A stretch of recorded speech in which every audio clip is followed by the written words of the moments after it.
একটা জিনিস থেকে আল্লাহর অনেক শুকরিয়া। এই ধরনের এই বাড়িগুলোর দিকে একটু তাকান, দেখেন বাড়িটা অনেক গাছপালা না। গাছপালা থাকা তো ভালো, কিন্তু বাড়িটা কিন্তু এখন বাড়ির মধ্যে ঢুকলে আপনি অন্ধকার অন্ধকার দেখবেন, কারণ গাছপালা ছায়ার কারণে। তো এটা আমাদের বাড়িতেও আছে। হ্যাঁ, যদি আপনি গাছের নিচে যান তাহলে আপনার অন্ধকার অন্ধকারই লাগবে সন্ধ্যাবেলা, কিন্তু আমাদের ছাদে উঠলে দেখেন কত পরিষ্কার লাগে। মানে বোঝাই যাচ্ছে না যে এখন সন্ধ্যা হয়ে গেছে। এইমাত্র মাগরিবের আজান দিল, এখনো দূরে দূরে দিচ্ছে, আমাদের এদিকে আজান শেষ।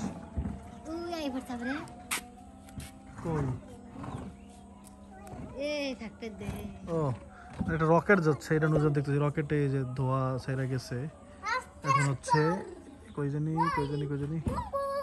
কই গেল, ওই যে এই যে রকেট যাচ্ছে। ছোটবেলা আমরা এটা বলতাম যে আমাদের যে কলম আছে না, কলমের যে বল, হ্যাঁ ওই বলের মতো দেখা যেত ছোট্ট। আলহামদুলিল্লাহ, আল্লাহ পাক দয়া করছেন। আর ছাদটাও এমনভাবে হয়েছে মোটামুটি ঠিকঠাক, পানি থাকে না। হ্যাঁ, আজকেও বৃষ্টি হয়েছিল, দেখেন একবার পরিষ্কার পানি নেমে গেছে ঠিকঠাক মতো। আর টাইসন,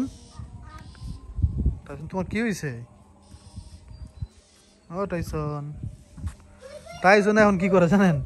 আগে তো এখানে খোলা ছিল, বাইরে কোনো কুকুর আসলে বা মানুষ আসলে দেখতে পাইতো, এখন তো দেখতে পাই না। এখন কি হয় জানেন? এই জায়গায় এক পা দেয়, নিচে এক পা, তারপর উকি দিয়ে দেখে। টাইসন পুরো বড় হয়ে যায় তখন। আল্লাহ, এখন কথা হচ্ছে নুরজান, তুমি কি আমার উপরে খুশি? হ্যাঁ, মানে কোনো কোনো কারণে কি আমার উপরে বেজার? খালি মোড়া দেখি আমি অনেক মোড়া। মোটাই লেগে তুমি বেজার? বেজার না, তাই তো ভালো লাগে না। ভালো লাগে না? আগে ভালো লাগতো। নুরজান খালি আমার কয়েক জানেন, আপনি যদি আগের, আমি আপনার আগের নান খুঁজতেই পাই না, খালি আপনার খুঁজি, আমি খুঁজতেই পাই না। কে আগে আমার ওই যে চুল বড় ছিল, চিকন ছিলাম, পাঞ্জাবি পরলেও দেখতে ভালো লাগতো। হ্যাঁ, ফর্সাও ছিলাম অনেক। এখন তো আসলে আমি আগের মতো নাই, এটাও সত্য কথা। তো এটা একটা ভুল ধরা যায়। হ্যাঁ, বউ হিসাবে এটা চাইতেই পারে, কারণ হচ্ছে এখন তো আবার আমিও কইতে পারি তুমি চিকন, তুমি আরো মোটাও। আমি আগে কিরমের ছিলাম আর কিরমের হয়েছি। তুমি তো আর মোটাও, আমার চিকন ভালো লাগে না। আসলে দোষ গুণ সবার মধ্যেই আছে। হাজার লাখ লাখ আল্লাহর কাছে শুকরিয়া আদায় করেন যে আগের থেকে সুন্দর হয়েছে, এটাই দোয়া করেন। তুমি সুন্দর হয়েছো, তোমার আগের ছবি দেখে না? এটা ঠিক আসলে। কারণ নুরজাহান আগে আগে আপনার মুখে মনে আছে যখন একটা ভিডিও করছিলাম রাজহাঁসের হাঙ্গরি বালকে, সেই ভিডিওতে নুরজাহান এত চিকন, মানে একবারে কি বলবো, নুরজাহান চিনতে পারে না ভিডিওতে দেখলে। আমি নুরজাহান দেখো তোমার কেমন দেখছে, না না না থাক, ছবি আর দেখতে চাই না। আল্লাহ, ওইটা তো অনেক কেমন দেখা যায়, মানে একবারে নুরজাহান মানে শুকনা প্লাস নাক মুখ হচ্ছে একবারে, মানে কি বাজে অবস্থা। এখন একটা বউ বউ দেখা যায় তোমার, বুঝছো? মানে মনে হয় না এটা বউ হয়েছে। আগে দেখছে মানে গুড়াগাড়া মাইয়া পোলাপান, একবারে মানে চিকন, ওটার বই মনে হয় নেই। তো যাক, এই মোটা ছাড়া তো আর আমার উপরে কোনো তোমার অভিযোগ নেই, আছে? যাক, তো এটাই ভালো। তো আল্লাহ শুক্রিয়া যে আল্লাহ অন্য কোনো মানে দোষ রাখে নাই। মোটাটা এটা তো আর একদিন হই নাই, আর একদিনে চাইলেও চিকন নিতে পারবো না। দেখেন আকাশের অবস্থা। অনেকে বারবার বলতেছে কি জানো, যে খালি ছাদে যায় ভিডিও করেন গেলে গা। বাইরে এই ছাদটার জন্য যে কত কষ্ট করছি, এটা যদি আপনি আমার বুঝতেন, আমার চেহারাটা যে না না, আমার চেহারার যে অবস্থা আজকে, হ্যাঁ এই চেহারা যে কালো হয়ে গেছে, চেহারা দাগ পড়ে গেছে, মানে এটার পিছনে কারণই হচ্ছে এই ছাদ ভাই। এই ছাদের জন্য আমি কত কষ্ট করছি এটা আপনারা জানেন না ভাই।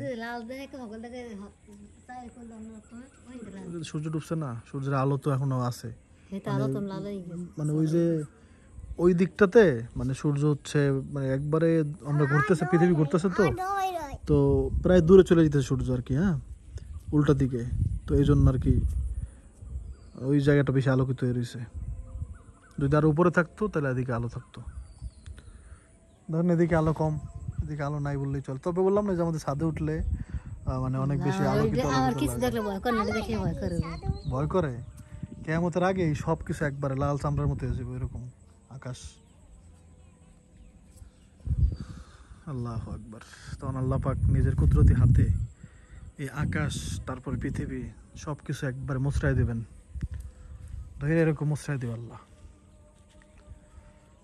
আল্লাহ পাকের হাত কেমন এইসব বিষয় নিয়ে যদি আপনাদের মনে কল্পনা আসে যে আল্লাহর হাত কেমন, আল্লাহর পা কেমন, তখন আগেই বলবেন আউযুবিল্লাহি মিনাশ শাইতানির রাজিম। কারণ এই চিন্তা আপনার মধ্যে ঢুকাইছে শয়তান, যাতে আপনি ভুল একটা চিন্তা করতে পারেন। কারণ আল্লাহ পাক হচ্ছে এমন যেমন কিছুই নাই।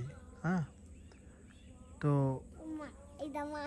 আল্লাহর মতো কিছু নাই, তো কিছু যেহেতু নাই তাহলে ফাও চিন্তা করে লাভ কি? আল্লাহ নিজে বলতেছে যে মানে আমার মতো কিছু নাই, তাইলে আপনি কিছুর সাথে মিলাবেন কেমনে? আপনি তো যা দেখতেছেন তার মধ্যে একটার সাথে আল্লাহর কোনো মিল নাই। মানে আপনি আকাশ দেখতেছেন, পৃথিবী দেখতেছেন, মানুষ দেখতেছেন, কত প্রাণী দেখতেছেন, কিন্তু কিছুর সাথেই আল্লাহ পাক বলতেছেন যে আমার কোনো কিছুর সাথে মিল নাই। তাহলে এখন আপনি কিছুর সাথে মিলাইলে আপনি পাবেন না। তো এই জন্য ফাও মিলাই না, কারণ মিলানোর মতো কিছু তো নাই যেটা আল্লাহ পাকের সমান বা আল্লাহ পাকের মতন। হ্যাঁ, তো এটা চিন্তা করলে আউযুবিল্লাহ পড়বেন, এরপরে বলবেন যে মনের বুঝ দিবেন যে এটা কিন্তু মানে আল্লাহর মতো কিছু নাই, তো ফাও চিন্তা করে লাভ নাই, ওটা বাদ। ওই চিন্তা বাদ দিয়ে অন্য চিন্তা করেন, কেমনে নামাজ পড়া যায়, কেমনে রোজা রাখা যায়। জি বাবা আব্রাহিম বলতে স্যার ভিডিও করার দরকার নাই, নামও। আমার বাবা একটা দিক দিয়ে ভালো হয়েছে, আব্রাহিম কিন্তু আগের মতো আর মোবাইল দেখে না। মানে আব্রাহিম বল দিছি পরে সাথে এসে বাবা খালি বলে বাবা বল খেলবো। মাশাল্লাহ, এটা খুব ভালো হয়েছে বাবা, তুমি এরকমই থাকবা। হ্যাঁ না, ইনশাল্লাহ। ইনশাল্লাহ বলো, ইনশাল্লাহ। আমার আম্মুর কবরটা এখন দেখা যাবে কিনা, কারণ বললাম না অনেক অন্ধকার হয়ে গেছে, কিন্তু ছাদ থেকে আলহামদুলিল্লাহ বোঝা যায়, মানে অন্ধকার লাগতেছে না। দেখেন কত অন্ধকার, দেখছেন প্রচন্ড অন্ধকার হয়ে গেছে। এদিকে তাকান আমাদের বাড়ির নিচের দিকে, প্রচন্ড অন্ধকার হয়ে গেছে। রাখ, আল্লাহ পাকে শুক্রিয়া, আল্লাহ পাক দয়া করছেন, এই ছাদটা হয়েছে। এই ছাদের জন্য অনেক বললাম তো, এগুলো বললে আসলে ভাই মানুষ আসলে এগুলো শুনতে চায় না। আপনি শুনতে চাচ্ছেন হয়তো, বা আপনার মনে চাচ্ছে না শুনতে, কিন্তু এই কষ্ট আসলে মানুষ কষ্টের কথা শুনতে চায় না, তো শুনবেন কেমনে, তাই না? মানুষ চায় খালি সফল কেমনে হয়েছে এটা জানতে, কিন্তু সফলতার পিছনে যে কষ্ট এটা শুনতে চায় না। হ্যাঁ আচ্ছা নামো, আমি আসতেছি, যাও। এমনকি আচ্ছা একটা কথা বলে নেমে যাবো।